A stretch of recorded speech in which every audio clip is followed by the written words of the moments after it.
Hi, everyone. Welcome to the Feeling Lighter podcast by WeShape, where we are shedding old beliefs that no longer serve us one episode at a time, because the bottom line, Lisa, how you feel about yourself changes everything in your life. Everything. I'm Katie. I'm here with our lovely co-host, Lisa Folden. And I say this every episode, but I'm gonna say it extra today that I'm really excited about our guests. We were just talking before the episode about how we kind of talk about a lot of serious shit here. Yes. And once in a while, we got to lighten it a little bit. So I came across this person's content on social. When Nina, our podcast coordinator, reached out, I was like, wait, she agreed to come on the podcast? That's what I said, too. Yeah. I was like, for real? This is going to happen? And then my 10-year-old Ellie is a huge fan, and I did not tell her this was happening today. Hilarious. She thinks it's like in the future. So, but anyway, I'm really excited. So why don't you read her bio, and we'll jump right in. Yes. All right. Anna Priz is a fearless and laugh-inducing content creator taking TikTok and Instagram by storm with more than 1.1 million followers. Her not-so-serious tone allows us to laugh a little at the pressures we all feel. Relatable, hilarious, and always on point, Anna gives you permission to reject society's expectations and ask yourself, what the heck do I truly want out of life? Welcome, Anna. Thank you so much for having me. Oh, my gosh. Absolutely. I'm super excited for this episode, too. I started following you when you had, I think it was a post or two that kind of went viral. I think you just had like a modest following on Instagram, maybe a couple thousand.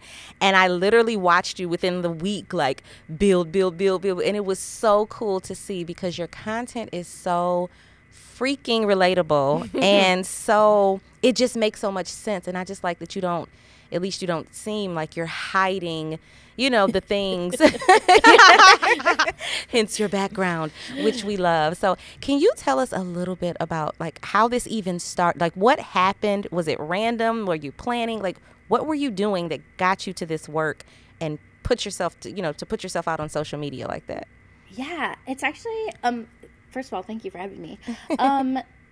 It's really interesting because what you were mentioning before we started recording about kind of taking away the toxicity from fitness culture, and that's kind of my background. So I was a collegiate athlete, and I ran my whole life, and I still actually work in the industry. Oh wow! Yeah. So when the pandemic started, I put on marathons, triathlons, road races, trail races, bike races, all of the above. And obviously we couldn't do that. The limit for events in Michigan was 25 until June of 2021. Oh, wow. For legally for gatherings.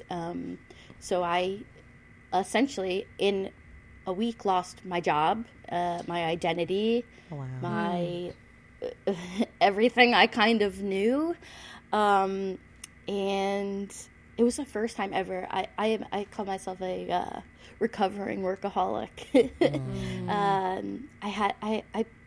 I was not somebody who prioritized themselves. I was always prioritizing my job and making sure that was first always. And I can't believe my husband didn't leave me. And it was literally in my life the first time I've ever been home. You work till 6 or 7 or 8 at the office. You come home, you eat, you go to bed, you leave again at 8 the next morning, or 7 or 6. Depending on my workout schedule at the time, because that's a whole other thing. I also had a very unhealthy relationship with exercise. Been there. Yeah, and it really was kind of my whole life got flipped upside down when the pandemic started, literally 4 years ago this week. And I was home, and I had time to kind of sit and reflect on what the hell happened in my life. Who did I become? How did I get here? Do I even like myself? Do I like what I'm doing? Because you go to school and then you go to college and then you get a degree. I lived my entire life the way I thought I should. I had this, I am going to do all the things correctly. And I never considered that it could all go away because it's not there. It's not one of those possibilities I have in my brain. And it was the second I knew that everything could be gone in a week. Wow. I fell into a really deep depressive episode first, because I have suffered with depression my whole life. And I was just pretty far gone. Like, I kind of felt like my life was over. And it was this reflecting on what do I want? And I just felt so lost. And so I got back in therapy.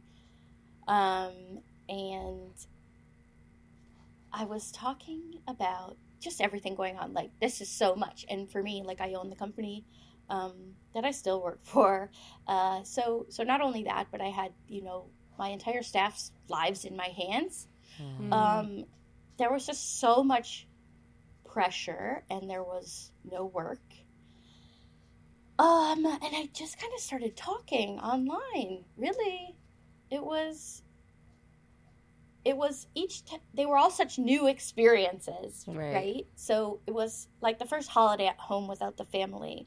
And I said, how do we tell them that we're never coming back to Thanksgiving? Because it's so fun at home alone where nobody makes you cry. Yeah.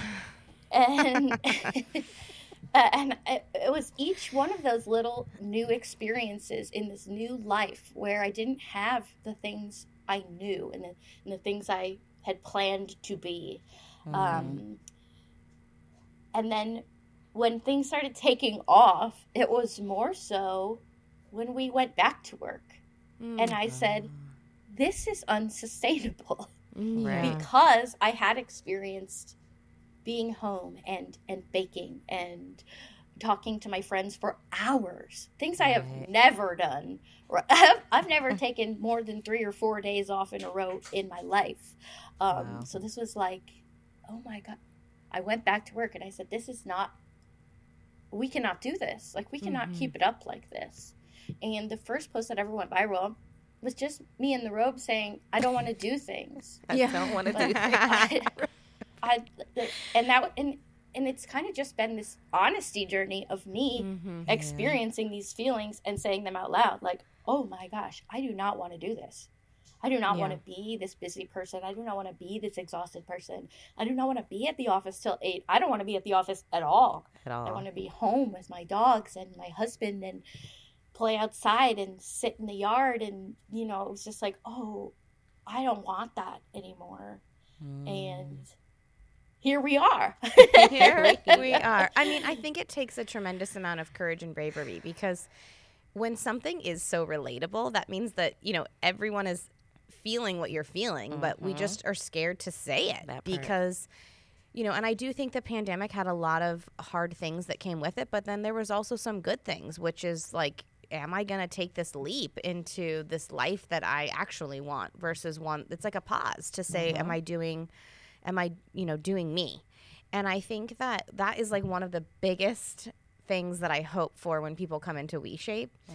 I always joke with people like, you're here to get a workout, but surprise, we're actually hoping to like shift your mentality around things, because the fitness industry is such an incredible example of what it's like to like all the shoulds. Yeah. And it's like, can we stop doing that? And can we just do what we want? Like, I'm just so tired of the shoulds. It's exhausting. I just just appreciate the work and the content that you put on social media, because it gives people permission to say, you don't have to. Like, I'm doing this. I'm saying the things that you're afraid to even think, and I'm still safe. Like, I'm still here. Yes. And so, like, that to me is so important. So, like, every episode is like a different episode of like giving people permission to shift a belief so that they can get closer to who they are as a person, not to who everyone told them they should be. Yes. Exactly. It's so... I remember looking back and saying, I just was who I thought I should be. And in the end, is that who you want to be? Like, I am the person that I have to spend every day of my life with for the rest of my life. And I didn't want to be around myself. Right. Especially in those quiet times now that they exist. I just never had time to be with myself. I never really had to experience what I was like quietly in my own mind. Because if you stay busy enough, you never have to know what's going on. Absolutely. It's a great shield. Yes. And first of all, I forgot you were from Michigan. I am from Michigan, born and raised in Detroit. Amazing. Yay. So it makes sense now, all the snow we see in Yeah. videos. Yeah. It's like, oh, okay, I know where she lives. Yeah.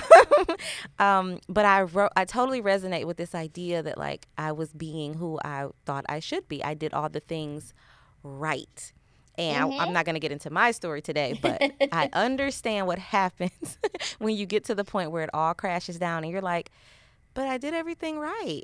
Like I went to college, I got like I did all these things, and then seeing like you don't even like the life that you have. So obviously I know you were in therapy and working through that, but how has having that realization like transitioned your day-to-day life now? I know you do lots of content, but you still have your other gig, but how does your life look different now than it did back then? I always say nothing has changed but everything. And it's just my mentality. It's that I know that I don't need to kill myself to continue to do these things. And the less pressure I put on myself, the easier things are. The more I take care of myself, which is also something I've truly never done. I put myself first. I prioritize my needs. I'm 1,000 times more productive. Right. And I was always so concerned with being productive that I forgot to take care of myself. And everything was so hard. And everything was exhausting. And now it's like, these are the things I need to do. I can do them because I fed myself, I had some water, I slept, and I'm ready to go do them. And I can do it in 2 hours and it used to take me 8. Like, it's just mental. Yeah. Life is so mental. And Life is mental. there's just so much of this letting go of the way that things should be, the way it should look, the way and there's still a lot of pressure. Like, I don't go to the office as much as I should, but I am doing my job, and I have to let it go. And I know I say all the time everything's made up, but like that's the truth. None of this, everything that I thought I had to be was made up as well. The American dream is made up, and I always say this: like, I got to the top, I owned the business, I had the house and the car and the guy, and I wasn't any happier. Yeah. And not that I don't feel like an expert in anything, but I do feel like I can say, hey, just so you know, if you're on that path, if you're on that ladder, that relentless checking boxes, there may not be anything at the end of the list. I mean, this is what we talk about on the podcast all the time, because my co-founder and I used to have a body transformation company. Ooh. And we watched thousands of people transform their bodies, but their life didn't transform at all. Nothing changes. Yeah, it's unbelievable. And I had this huge epiphany where I was like, if people can't be happy with who they are today, me giving them all the tools to give them something that they think they want will not do anything. And we literally did a 180. We were like, we can't do that anymore. We have to go down this other path because it leads nowhere. And I can completely resonate with your story. I had the great Instagram life. Business had made the Inc. 500 3 years in a row. We were growing our team. We were selling a lot of products. Like, everything was great. But inside, I was like, dying. And it was so confusing because here I am getting all this external validation for what I'm doing. But the inside of me was like, no, no, no. And it's an act of bravery to listen to that, because we want to be loved and accepted by other people. But I think I'm with you, Anna. It's a journey worth exploring if you feel like you're living a life of shoulds and you're waking up in the morning already feeling exhausted and like, I don't want, it's like these are all choices that we make. And I understand, like, give yourself kindness and grace for making those choices. That's how we were conditioned to be. Absolutely. And what a perfect example of the content that you create on the internet to show people we don't have to do it that way. It's all the choices. And I do have compassion, because I do think people are like, if I let those parts out, will I be rejected? Will my relationships change? So that's why I appreciate that you do it with humor. Yeah. Because it softens it a little bit. Absolutely. It softens it. If you don't laugh, you'll cry. Because reconstructing your entire life from the ground up is like not the sunshine and rainbows that right. I might sound like I'm saying it is. But it's so long, and it's really funny to think how, I mean, I spent most of my life, like I think most women and humans in the world, thinking once I fix my body, then my life would be fixed, of course. Yeah. That's how it works. But I did it 70 times. Like, I mean, it's so weird that this never worked. That every time I did and it, we keep trying it. No, but 71. But 71. This is the time. It's going to work this time. I was laying in bed the other day crying about my body because I'm a human. Mm-hmm. And I was like, Anna, being skinny has never made you happy. Yeah. Ever. You've done it. It's not the thing. But it's that when the life gets out of control, I go back to it. Right. Yes. Why is that? But if I change my body, then then it's going to work out for me. Yeah. And it's I don't know. I think my life is its own example. Like, I'm going on tour. Like, where did that come from? I don't know. But I do say I spent so much of my life not living my life because I was on this list, and I had to do them all. And then once I got to the end of the list, then I could be happy. And there was no happy at the end of the list. So now I'm existing, and I'm trying, and I'm being scared out in the world of people perceiving me. But I'm doing it, and I'm not afraid to show up because of the way I look, and I'm not afraid to show up because of how people would perceive me. That's a big hurdle to get over. That's a huge hurdle. That's everything. That's what keeps most people from doing anything that they feel called to do, is like this fear of other people's perceptions and this fear that they're going to fail. Or like, I am so impressed with you and so proud of you. And I understand that thought process around like, once I change my body, if I look like this, I'll be able to. And you're right, it doesn't change anything. And I remind myself when I am in my bed wanting to cry about my body, I remind myself that like, some of my greatest success has come like in this larger body. Yep. Like, I'm doing the thing. 100%. I'm doing the thing I was like, I want to hope to do one day, like in a bigger body. And I'm doing it. And the body hasn't stopped me. And so the body won't help me either. Yeah. So I'm getting on stage in front of people, and I'm telling my life story, and I'm giggling, and I'm meeting people, and I'm hugging them. And it's like, oh, guess what I didn't do? I didn't beat myself up and try to get in shape to go on this tour. And like, and here you are. Just showed up. I'm just come as you are is my... I'm trying to embrace it, become as I am, be who I am. I tell people just do like a 30-day experiment where you just play with the idea that the size of your body is not linked to your life satisfaction. Right. It's just the voices are so loud. They're the very media is loud. so loud. The beliefs that it's like, I especially feel like for our generation, it's like ingrained. Our neural pathways are dug deep in this belief that like the way your body looks is equating to how your life success is and how you feel and how you're accepted and your worth and if you're like lovable. And it's like, it's such a lie, but we all believe it so much. And I'm like running a company. Lisa and I are like we're in this work all the time, and we're all three sitting here saying, oh, when I still cry in bed about my body. It's like, how do we get out of this? Like, it's crazy to me. Yeah. I saw a video today, and they said millennials are stuck trying to win a game. Nobody asked them if they wanted to play. Yes, get me off the board. Like I like see Monopoly in my head because I hate Monopoly. Yes, and we're all trying to win, and it's like, do you like this game? Yeah, I'm trying to win it. I'm going to win it though, and it's like, do you like it? Yeah. Are you happy? No? Yeah. That's so What's that? weird. Maybe that's Yeah. not maybe that's not your game. Oh, But again, going back to like, because if you would have asked me if I liked the game 3 or 4 years ago, I'd be like, yeah, I do. Absolutely. 100. Yeah.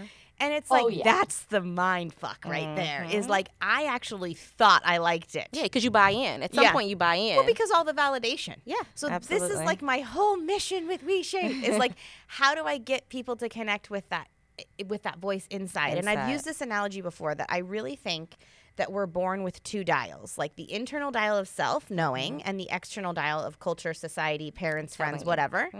And I always say, like, if a baby was in this room right now and they were hungry, their internal dial is turned to 10. They don't give a shit that we're recording a podcast right now. They're like, Food. feed me. Right. Right? And as we get older, that internal dial turns down and that Yes. external dial turns up. And when the external dial is louder than the internal dial is where we get really lost. I threw the dial Absolutely. away. Yeah. I threw it away so long ago, and It's in now the I've garbage just been disposal. like digging around on the floor, like, where Yeah. did I put it? Where is Yes, it? but I do believe that we can never turn it all the way off. I mean, I will say mine was turned all the way down. Mm-hmm. But it is that sort of like rediscovering, how do I turn that external dial down a little? We can't get away from it. Right, That's we the live other here. thing. We live here, yeah. Yeah, we can't get away from it. But how do we turn that internal dial up? And that's what I appreciate about the work that you're doing. And I love what you say in the bio is that, like, you reject, not just like, I'm evaluating society's expectations. You are rejecting Get out of them. here. And I am like, okay, that is the direction that we need to go because, and guess what? Some of those expectations might align with who you are, and that's okay too. But Yeah. but just reject the idea that somebody else is supposed to be telling you what you should be thinking and feeling and doing in your own life. And if nobody walks away with anything but other than that today, and how Anna is an example of that, I think that we have succeeded in this episode. Just like, Absolutely. it's not your job to fulfill anyone's desires but your own. Absolutely. Yes. I mean, I say it 1,000 times a day. And I also think my content is like repeated exposure. It That's is. all. And Yes. that's what I need too. It's Yeah. this constant reminder until that clicks in my brain and becomes the response. When I catch Right. myself being who I was 4 years ago, it's like, hey, oh, I'm the only person. Like, it's me. I'm who I've got. This is it. Get your vacuum outside in the snow. Yeah. And give yourself a little reminder. Yeah. Yes. And of course, it's so hard. It's so hard to know that you might disappoint somebody, and it's so hard to know that you're not giving everybody else 150% of yourself because you physically can't. Yeah. Yeah. And you But- need that for you. Yeah, you only have 100%. That's already not that many percents to to divide, right? If A lot of If percent. you think about all the things in your life, you're like, I only have 100, and I have to really prioritize these 100%. Well, I think I just want to say this. I try not to do generalizations, but I think for people who identify as female, I don't know. I think that for me and my experience, when I say, okay, you're going to divide up what you need first, and then the kids, and then the partner, and then the business, and then all the things, I'm like, I'm a selfish person.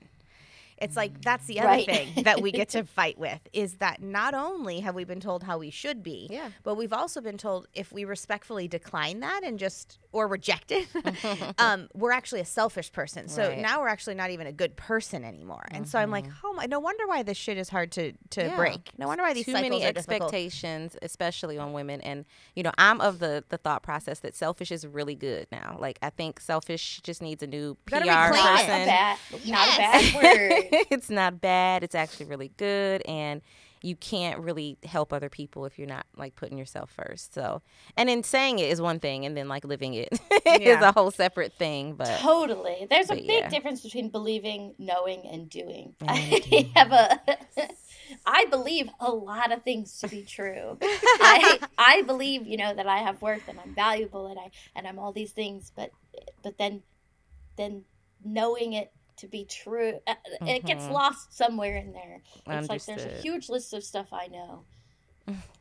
Well, thank you for your repeated exposure. Yeah. Because that's what I feel like it is. And this is where I feel like social media can be a benefit. I have done a really intentional job of curating my social media now so that when I log on to Instagram, I can like get this repeated exposure, like the content that you offer, where it's like we're floating on a rock in space and nothing matters. Like it's so important. You know, it's all made up. Do what you want. Up to you too. Like to detox your feed, to make the feed you want to see. People ask me if I feel pressure from other creators or whatever, and I say no. I'm not consuming things I don't want to consume. When I see something that upsets me, I block it or hide it or say no, thank you. There's the diet culture's already in the room with me. Like I don't need anymore. Thank you though. Yes, and that's why. With this podcast and with WeShape, I'm like, community is such an important part of our program because a lot of what we're talking about is not the norm. Yeah. And we need to be able to, but the good news is if you look for it, especially on social media, you will find a community of people who can align with what you want out of life. Yeah. And if you go to those people and you're creating your algorithm to have that feed, then it's like constantly reinforcing the thing that you actually want. So it is available. We're here for each other. You have to work at it. I mean, it is. It's repeated exposure to other people who are demonstrating the ways you want to be, putting themselves first and making sure they're taken care of, and setting boundaries in their life, and respecting their relationships in a way that's healthy for them with their family and friends. All of that. We've been talking about that a lot this week. I think it's important to highlight too this idea around curating your social media. Some people are like, "Oh, I don't want to unfollow this." Like you can mute. You can switch up. Like there's things you can do to like not see certain ads. Like it's worth it if you're going to be engaging on social media, but you're on this journey away from diet culture, away from all the toxic, stuff that we see every day. There's a way to make it where you have less engagement with the nonsense, because you're right, it's all around you every day anyway. So when you're scrolling through your phone, you don't want to have to be encountering that all the time. So utilize those features on your social media. It's so constant, and it's so stressful though, because then your phone even knows if you hover a little too long. Yes, it's like, let me send her more of this. Quick. And I'm like, you know that doesn't work, and it doesn't help, and yet it actually makes it worse. Right? And you just unlearning is so much harder than learning. You're right. Yes, you're right. Because you're just inclined to believe the first thing you know versus information that comes in second. So true. Well, Anna, before we let you go, we have to ask the big podcast question around here, which is no pressure. She look at her face. Yeah. She was like, excuse me, I was not prepared for this. Big question. But we would love to know if there was a belief that you used to have that you no longer have that has impacted your life in a big way. All of them. Yeah. Everything I ever believed. No, I mean that like productivity was value. Not just my value, but I believed in the world, in the way that I respected other people, in the way that I perceived other people, that productivity was value. And now I'm like, how do you nap? I'm really jealous. I'm like, that sounds amazing. Yeah. Can you teach me how to take a snooze? Because I want to. I just want life to be easier. And I spent so much of my life thinking that there was value in things being more backbreaking. Like, this is more valid because I'm going to break my back to do it. And this is more valuable because look how much I produced from it. Like, are you happy though? Yeah, no, because I broke my back and now I can't walk. So, I always think if somebody had asked me, and I was actually thinking about it, like, are you happy? If someone had asked me 5 years ago, are you happy? And it'd be like, no, but look how productive I am. Do you see how productive I am? My value is through the roof. Like, your value to what? To yourself? No. Such an important reminder. That's a big one. That's a good one. Well, thank you so much, Anna. You have a book. I do. Yes. Tell us about your book real quick before we let you go. It is kind of that. It reminds me so much of my content in the way where it's funny and it's in your face and it's bright and it's colorful and it's illustrated, but then you read it and you're like, you're breaking down all of my beliefs. That, It's like therapy. yeah. It's like, wait a second, you made it so cute. And then you told me I could be whoever I wanted to be for real. Yeah. What is it called? Keep It Up, Cutie, a not quite self-help book. Because I there love are, it. yeah, and it's really kind of everything I've learned over the last few years and continue to learn. Repeated exposure. Now I have 2 kinds of repeated exposure. And people have been posting pages of the book even that I've forgotten about, and I'm like, oh, good reminder. Thank you. I love. So glad I wrote that. We have so many people who come on and say that. Like, I put this message out there, and I have to revisit my own message, and All the that's so time. true. Constantly. So we'll put Yes. that book in the show notes along with your social handles, so people can get some comedic relief throughout this crazy, wild, glorious, devastating journey. And yeah. You've described it perfectly. Yes. Well, we so appreciate your time, Anna, and you'll have to check out her content, and we will see everyone next week. Thank you so much. Thank Bye-bye. you.